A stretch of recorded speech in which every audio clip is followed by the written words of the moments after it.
Assalamualaikum warahmatullahi wabarakatuh.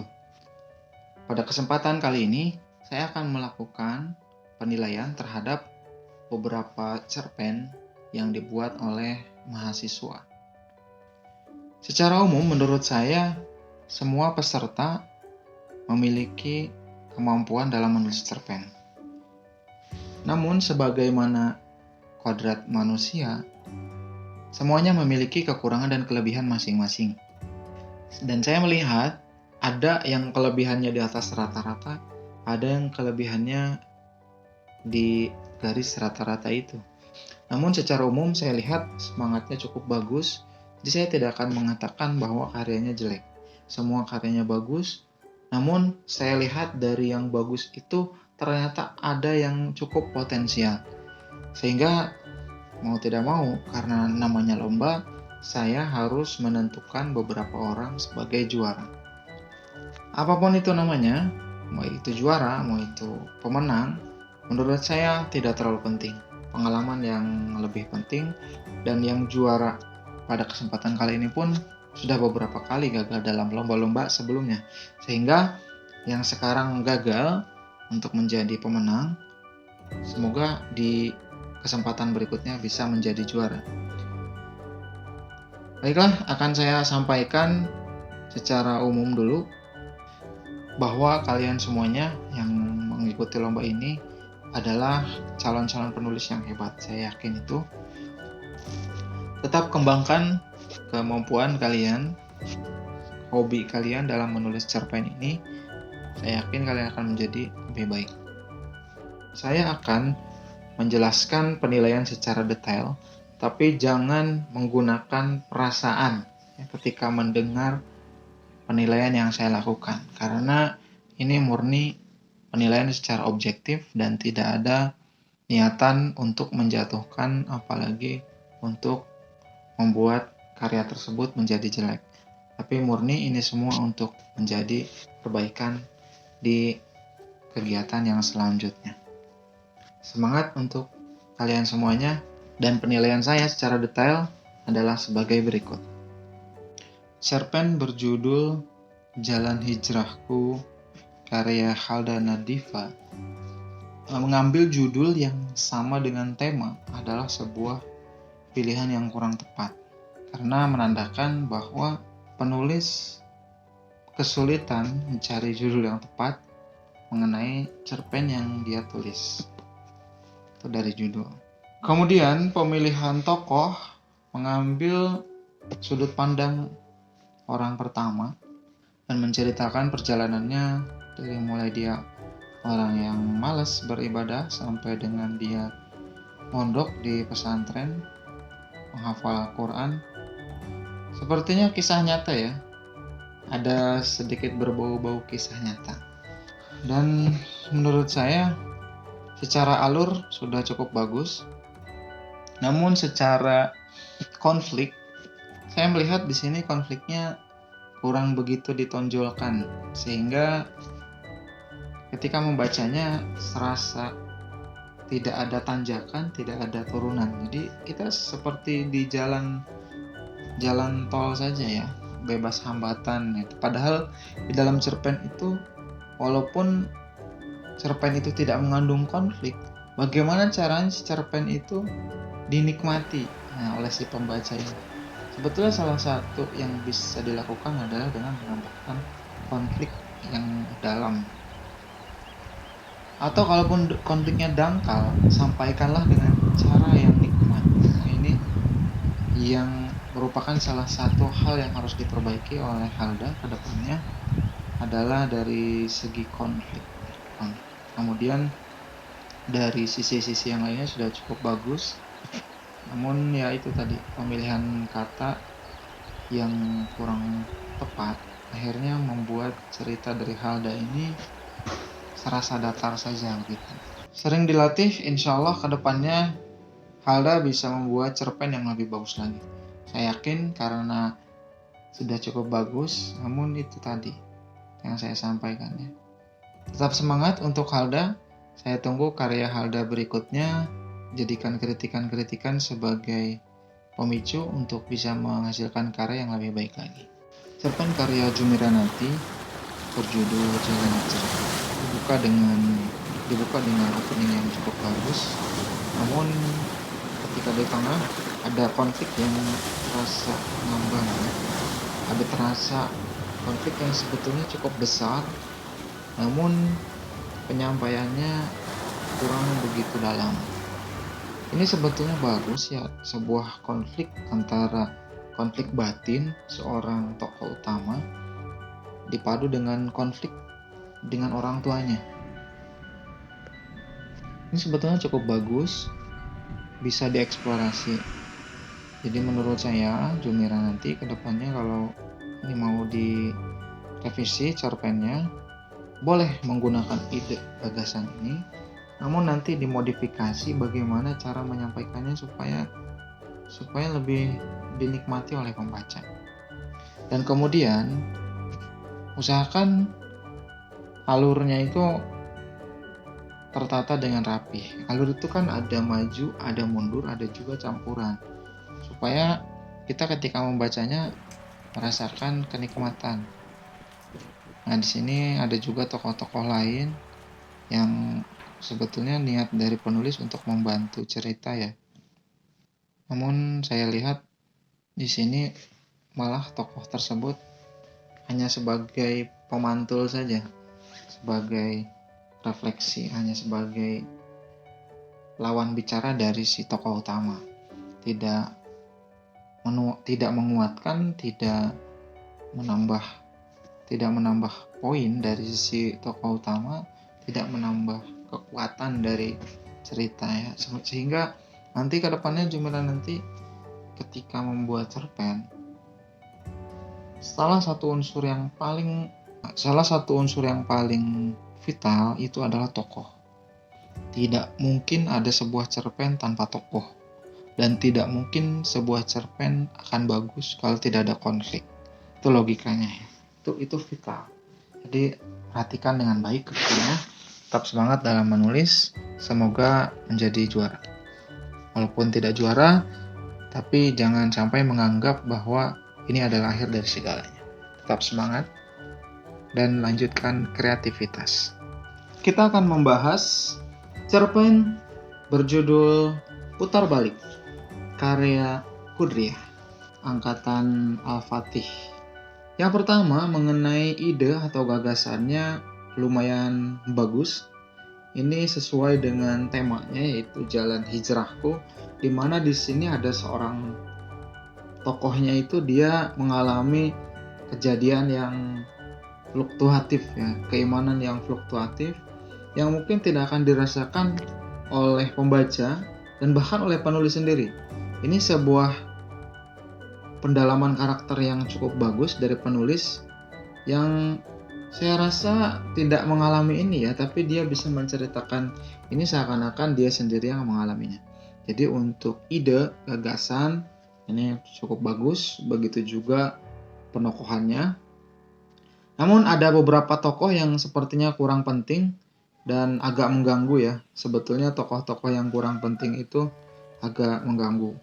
Jadi mungkin nanti bisa dimaksimalkan, tokoh sekecil apapun sebaiknya dia memiliki peran yang cukup baik ya. Karena di cerpen itu kan singkat ya, tidak seperti di novel.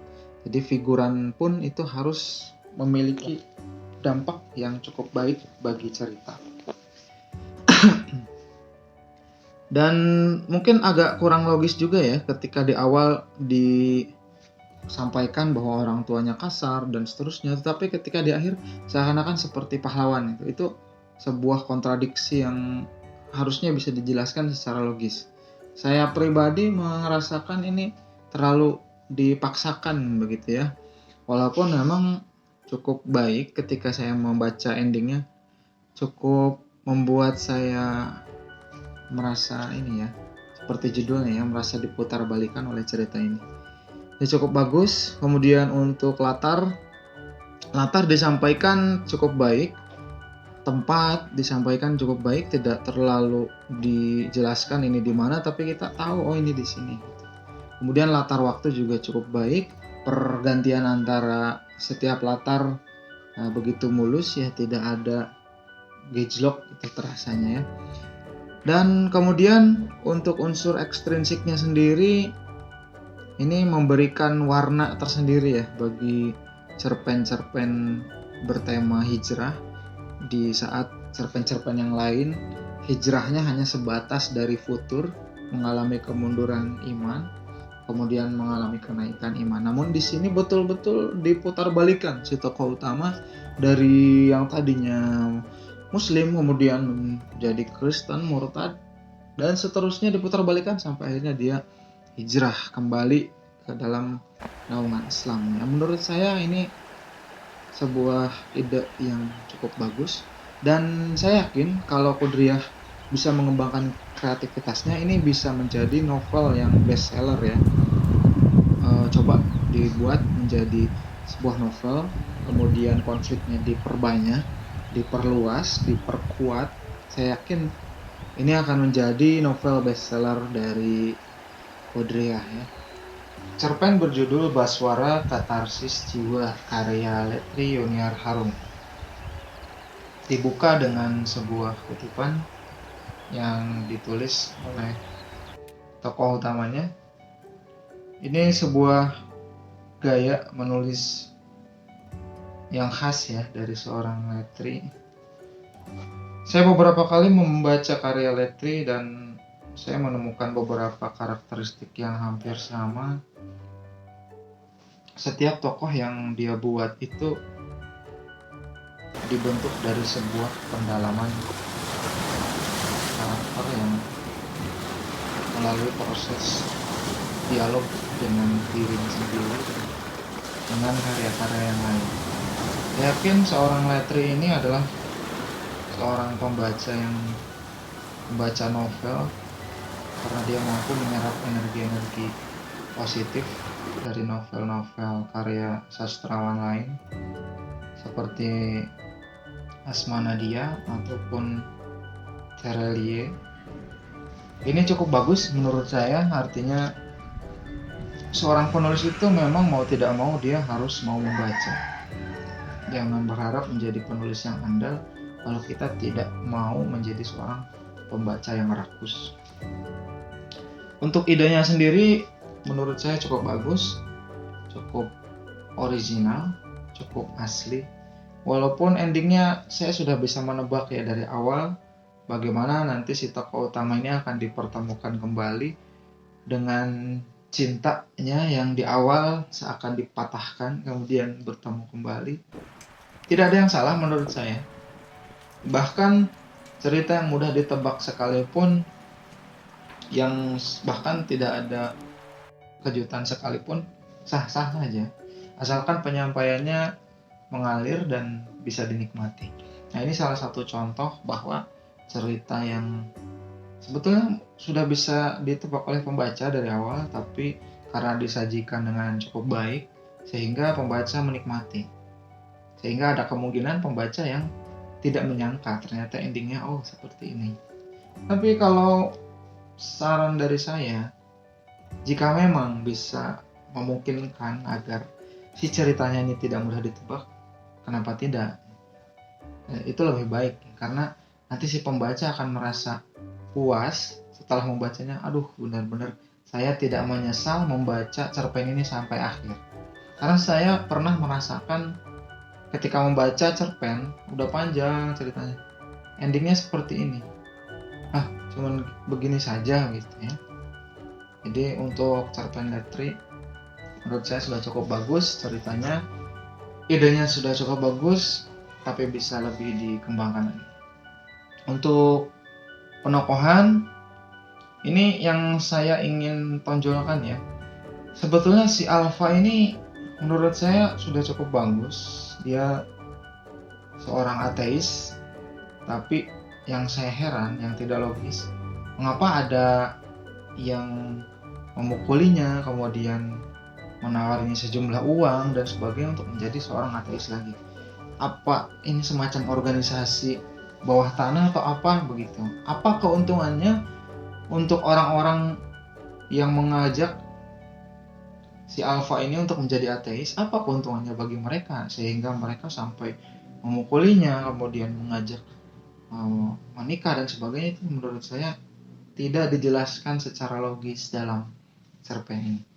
Nah, itu detail-detail seperti itu, kalau Letri mau menjadi seorang penulis yang andal, maka detail-detail seperti itu jangan diabaikan ya. Kecuali kalau cuma ingin menulis saja gitu, menurut saya tidak masalah. Tapi kalau Letri ingin menjadi penulis yang besar, penulis yang banyak menghasilkan karya yang bestseller, detail sekecil apapun harus bisa dinikmati oleh pembaca. Untuk latar sendiri saya cukup menikmati ya, sehingga tidak ada masalah. Dan untuk amanat disampaikan di akhir dengan cukup indah.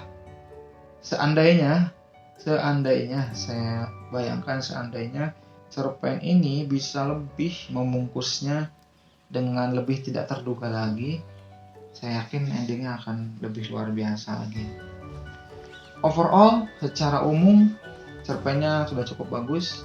Saya yakin Letri bisa menjadi seorang penulis yang berkualitas, mengikuti jejak dari penulis-penulis terdahulu. Semoga sukses. Ya, cerpen hasil karya Marshanda Zatkia yang berjudul The Power of My Hijrah diawali dengan sapaan akrab, hai teman-teman ya, kepada semua pembaca. Dari sini kita bisa tahu sepertinya ini penulis akan membawa kita pada cerita-cerita masa SMA, dan ternyata benar sekali. Diceritakan di sini kisah si tokoh utamanya dari mulai SMA sampai dengan masa remaja, dan kemudian mengalami fase pernikahan ya. Walaupun kalau saya baca di sini sepertinya si tokoh utama tidak sampai menikah ya. Tapi di sini endingnya adalah si tokoh utama tidak dipertemukan ya, tidak dipersatukan dengan orang yang dicintainya. Saya akan bahas dari segi ide ya. Ide atau gagasannya menurut saya sudah terlalu banyak ya cerpen-cerpen yang seperti ini. Bahkan kalau boleh dibilang ini ide yang sudah sangat umum. Seperti kalau misalnya menggambar itu disuruh menggambar sebuah pemandangan, akhirnya satu kelas menggambar pemandangan gunung. Dan gunungnya biasanya ada mataharinya, ada sawah, ada jalan raya. Nah, itulah seperti itu. Cerpen ini dibuat dengan premis yang umum, yang semua orang juga sepertinya ketika disuruh membuat cerpen akan mengambil ide atau gagasan seperti ini. Namun bukan berarti karya Marshanda ini jelek ya. Yang ingin saya sampaikan adalah bahwa kedepannya ketika Marshanda mau menulis cerpen, ambillah sudut pandang yang berbeda.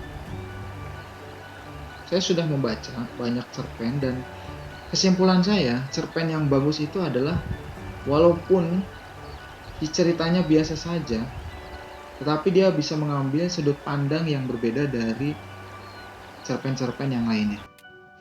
Apalagi kalau ceritanya atau ide atau gagasannya itu dari awal memang sudah cukup berbeda. Itu menurut saya lebih bagus lagi. Jadi perkuat ya ide atau gagasannya, sudut pandangnya juga diperkuat, penokohannya. Saya tidak masalah ya dengan di situ ada kisah percintaan dan sebagainya, karena yang kita cari di sini bukan yang baik-baik saja, tapi memang kita harus juga melihat bahwa ada di dalam kehidupan itu orang-orang yang ya mengambil jalan ya pacaran ataupun tidak. Namun yang penting situ adalah amanatnya. Nah, di akhir itu seharusnya ada amanat yang disampaikan oleh Marshanda ini. Ketika orang pacaran seperti apa, ketika tidak seperti apa. Memang ada, saya baca ada, tapi di situ amanat tidak tersampaikan dengan baik. Jadi untuk Marshanda lebih semangat lagi dalam menulis, perdalam mengenai penokohan dan juga penyampaian amanat dengan sebaik-baiknya. Tetap semangat. Nurjana Safitri dengan cerpennya yang berjudul Jalan Hijrahku. Bagi Nurjana, mungkin menulis itu adalah suatu hobi ya, tetapi hobi ini sepertinya Nurjana belum terlalu mendalami, sehingga Nurjana sepertinya masih meraba-raba bagaimana cara dia menulis cerpen, bagaimana cara menuangkan ide, cara membuat konflik dan seterusnya, sehingga ceritanya masih berkutat pada pengalaman hidup yang dialami. Saya tidak akan mengatakan bahwa karya Nurjana ini jelek, karena menurut saya semua karya itu bagus. Namun kalau memang ingin menjadi seorang penulis yang disukai oleh banyak orang, maka kita harus banyak berbenah. Kita tidak boleh merasa puas dengan hasil karya kita. Kita harus terus mengadopsi berbagai macam hal-hal positif dari penulis lain. Kita harus menyerap banyak sekali komentar-komentar dari pembaca.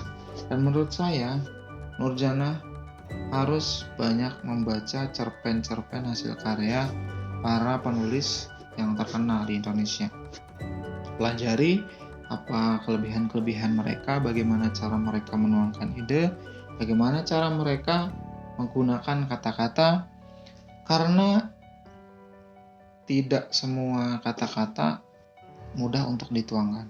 Tidak semua ide atau gagasan mudah untuk disajikan. Kita harus bisa memilih kata-kata yang tepat. Dan cerpen ini, kalau kita tidak menggunakan kata-kata dengan baik, baru satu paragraf saja, pembaca pasti akan lari dari cerpen kita, tidak akan mau melanjutkan. Menurut saya, Nurjana sudah bagus, memiliki motivasi yang kuat untuk menulis. Kedepannya Nurjana perbaiki kekurangan-kekurangan yang ada. Jangan jadikan komentar saya sebagai alasan bahwa Nurjana ini adalah karya terakhirnya. Tapi justru ini adalah karya pertama yang memotivasi untuk karya berikutnya. Tetap semangat ya. Cerpen karangan Sofa Nur Azizah berjudul Jalan Hijrahku ini dibuka dengan Quran Surat Ali Imran ayat 31. Mengenai ide, menurut saya cukup bagus walaupun tidak terlalu orisinil, sudah cukup bagus. Dan mengenai latar sendiri, menggunakan pohon mapel sebagai penanda bahwa ini bukan di Indonesia ya, karena pohon mapel sendiri kan hanya tumbuh di negara yang ada 4 musim, sedangkan Indonesia hanya 2 musim, musim hujan dan musim kemarau ya. Nah, menurut saya untuk latar itu sudah cukup bagus, digambarkan dengan cukup apik. Untuk penokohan, walaupun tokohnya cuma sedikit, lumayan terkenang ya di dalam benak pembaca. Satu hal yang ingin saya sampaikan kepada Sofa, konflik yang ingin ditampilkan sebaiknya dijelaskan dengan kata-kata yang pilihan kata yang tepat ya, cara penyampaiannya juga dipilih dengan lebih baik lagi. Ini sudah bagus tapi bisa ditingkatkan lagi sehingga amanatnya pun nyampe ke pembaca. Di sini amanatnya belum terlalu sampai kepada pembaca. Padahal amanatnya sudah cukup bagus ya. Amanatnya sudah cukup bagus, tinggal disampaikan dengan lebih baik lagi. Tapi saya yakin Sofa bisa menjadi penulis yang bagus ketika memperbaiki kekurangan-kekurangannya. Ya, saya yakin Sofa suka membaca, baca lebih banyak lagi, hasilkan karya lebih banyak lagi. Ini bukan akhir, nanti buat lagi karya yang lebih bagus lagi. Tetap semangat. Cerpen berjudul Aku Pernah Salah Memahami Cinta karya Siti Saadah. Ketika pertama membaca di awal-awal ini saya agak kebingungan ya, terus terang. Ini maksud dari si penulis itu mau kemana ini arahnya ya. Di sini menggambarkan sepertinya judul ini mengarah pada cinta dari ayah anak kepada ayahnya. Namun di akhir kita melihat bahwa ternyata bukan itu, tapi malah kepada lawan jenisnya.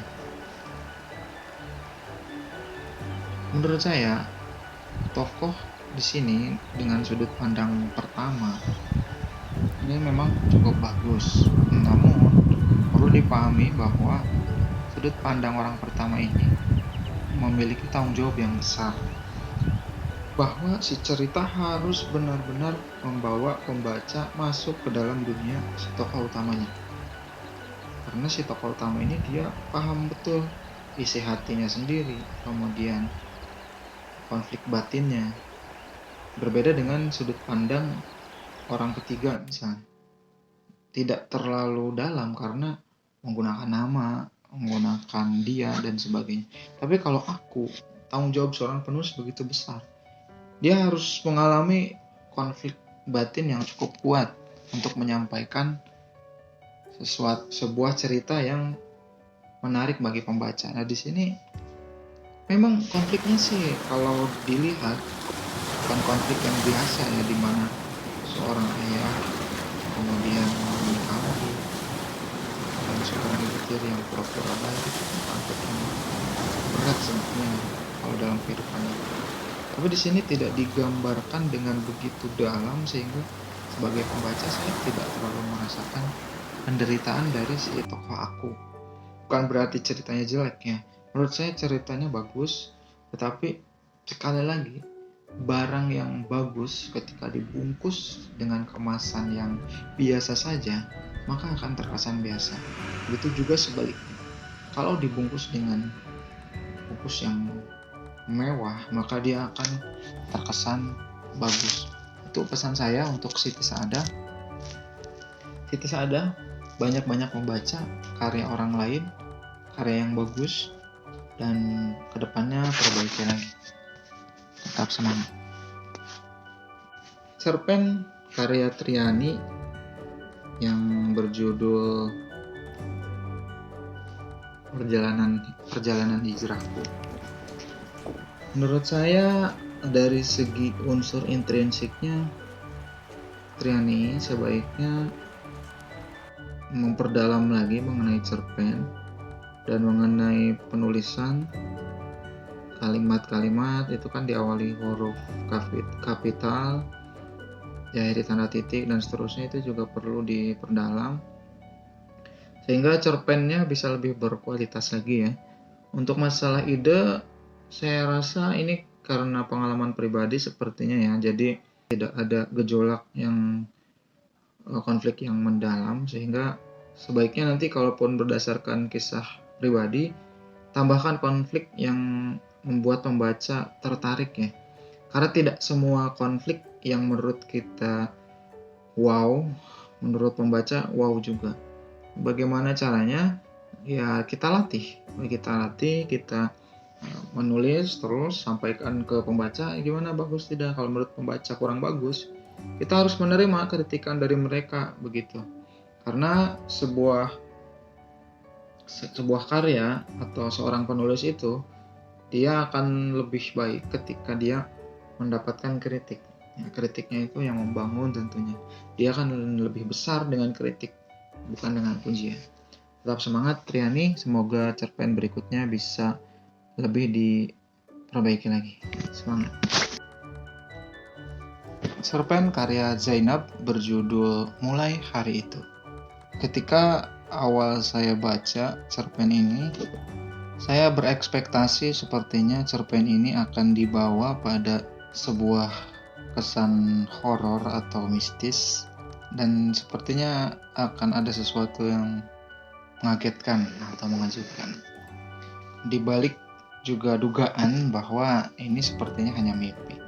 Dan ternyata benar, memang hanya mimpi, sehingga tidak membuat pembaca menjadi wow gitu ya. Karena memang sudah ada dugaan ini sepertinya hanya mimpi. Karena apa yang terjadi itu benar-benar di luar logika. Apa yang terjadi itu jauh dari kenyataan. Sepertinya tidak akan terjadi seperti itu.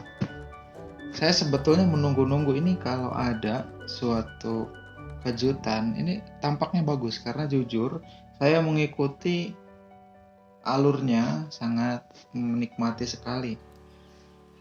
Dari mulai dia dari satu latar ke latar lainnya seakan-akan dilempar begitu saja, tidak ada peralihan yang cukup jelas. Padahal tadi saya berharap ada gebrakan yang disajikan oleh penulis. Namun memang mungkin penulis berkehendak lain sehingga alurnya makin ke ending malah semakin temponya semakin menurun ya. Kalau saya baca, bahkan sebetulnya amanatnya itu tidak terlalu tersampaikan. Namun bukan berarti karya Zainab ini jelek. Ya, menurut saya Zainab punya bakat untuk menyampaikan sesuatu tanpa harus mengulang-ulang kata sebelumnya. Kebanyakan penulis pemula itu penyakitnya itu adalah mengulang-ulang kata karena mungkin perbendaharaan katanya kurang.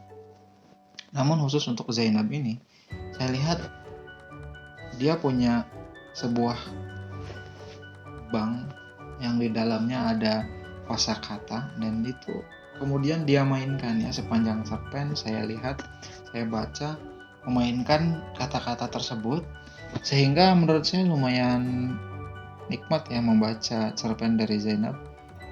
Itu menurut saya. Jadi menurut saya sudah cukup bagus, namun Zainab perlu kembali banyak-banyak memperbaiki kekurangan-kekurangan dalam cerpennya, terutama dalam hal konflik ya, pendalaman konflik. Ini sebenarnya sudah cukup bagus. Nanti kedepannya Zainab bisa membuat lagi cerpen yang lebih memiliki konflik yang dalam. Terus semangat Zainab dalam menulis cerpen. Saya yakin Zainab akan jadi salah satu penulis yang disegani di kancah penulisan di Indonesia. Semangat. Cerpen berjudul Hijrah Cintaku karya Anissa Striwahyuni. Dari judulnya saya menduga ini sepertinya mengenai kisah asmara. Tetapi setelah dibaca ternyata kisah asmara ini hanya di awal saja ya. Hanya sebagai pemicunya saja mengapa tokoh utama yang bernama Christina ini dia akhirnya hijrah ketika melihat temannya berwudu gitu. Setelah mungkin memang pemicunya karena asmara, tetapi kemudian dilanjutkan dengan bacaan-bacaan buku-buku, kemudian melihat temannya berwudu dan seterusnya. Namun sangat disayangkan ya, memang sih cerpen itu tidak mesti panjang, bahkan cenderung pendek. Namun ini sangat pendek sekali kalau menurut saya dan kurang dieksplorasi. Mengapa hanya gara-gara putus cinta atau mungkin dikhianati langsung berpindah agama? Itu menurut saya tidak logis. Tidak dijelaskan secara mendalam alasan yang masuk akal. Kenapa si Christina ini yang dia sudah dewasa, sudah remaja, mau meninggalkan keyakinan yang dia percaya sejak kecil? Menurut saya sebagai pembaca masih belum terlalu logis. Entahlah, mungkin penulisnya memiliki alasan sendiri. Tugas penulis adalah menyampaikan keyakinannya itu sehingga pembaca juga menjadi ikut yakin. Jadi dari segi cerita menurut saya ada yang kurang ya, yaitu penekanan mengapa si Kristen ini mau berpindah agama menjadi Islam. Walaupun memang hidayah kan itu dari Allah ya secara, tapi di cerpen ini harus diceritakan mengapa ya, hanya gara-gara asmara menurut saya kurang ya. Selanjutnya untuk latar ya, menurut saya untuk latar standar saja ya, tidak ada sesuatu yang wah. Kalau kita baca cerpen-cerpennya Ahmad Tohari, beliau itu ketika membuat sebuah latar, menjelaskan sebuah latar itu sangat indah sampai kita bisa merasa berada di sana. Cerpen ini tidak memiliki itu, yang menurut saya standar ya, tidak jelek juga tapi tidak bagus juga ya. Jadi untuk latar standar.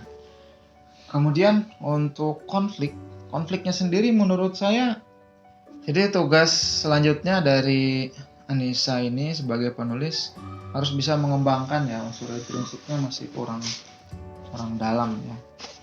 Untuk poin kita akan bahas nanti di akhir. Namun saya mengapresiasi apa yang dilakukan Anissa.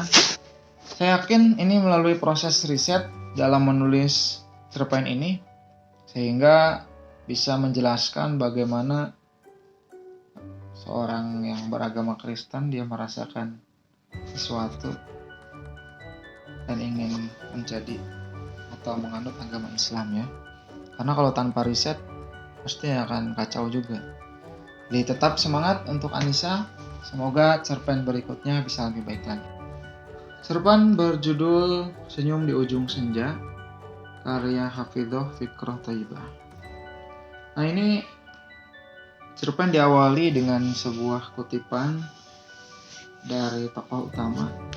Kalau kita baca dari judul sih sepertinya ceritanya akan happy ending ya. Karena di sini senyum. Namun mungkin ketika kita gabungkan dengan senja ini kontradiktif ya, sedikit kontradiktif. Karena senja itu sebuah masa di mana peralihan antara siang dan malam. Di saat itu pula matahari mulai tenggelam. Jadi saat itu biasanya suasananya adalah muram. Senyum tapi di saat muram, seperti itu kalau saya tafsirkan dari membaca judulnya. Dan ternyata setelah baca memang betul sekali. Ternyata betul sekali ceritanya tidak benar-benar happy ending ya. Bagi beberapa orang ini adalah sad ending. Saya tidak akan menceritakan secara detail. Yang jelas bukan happy ending, tapi digambarkan dengan cukup baik. Sehingga menurut saya untuk ceritanya, ide gagasannya, walaupun tidak benar-benar orisinal ya, tidak benar-benar asli karena sudah banyak sekali cerita yang premisnya seperti ini, tapi menurut saya cukup bagus, terutama dalam penyampaiannya. Artinya kita membaca dari awal sampai akhir itu menikmati ya. Untuk penokohan juga sudah cukup bagus, istilah-istilahnya menggunakan nama-nama Islami untuk menggambarkan bahwa keluarga tersebut memang keluarga yang Islami ya, seperti itu. Untuk latar juga sudah cukup baik, apalagi ketika menjelaskan latar mengenai kamarnya itu ya yang disebut markas. Ya itu sudah cukup bagus menurut saya latar ya. Tapi bisa dikembangkan lagi ya. Nanti untuk penulisnya saran saya lebih diperdalam lagi mengenai latar. Namun yang saya kurang srek itu mengenai latar waktu. Hal yang perlu dipahami dalam latar waktu itu, walaupun kita bebas menentukan kapan latar waktu cerpen kita, tapi hati-hati. Jadi secara umum cukup bagus, bisa dikembangkan, semangat terus.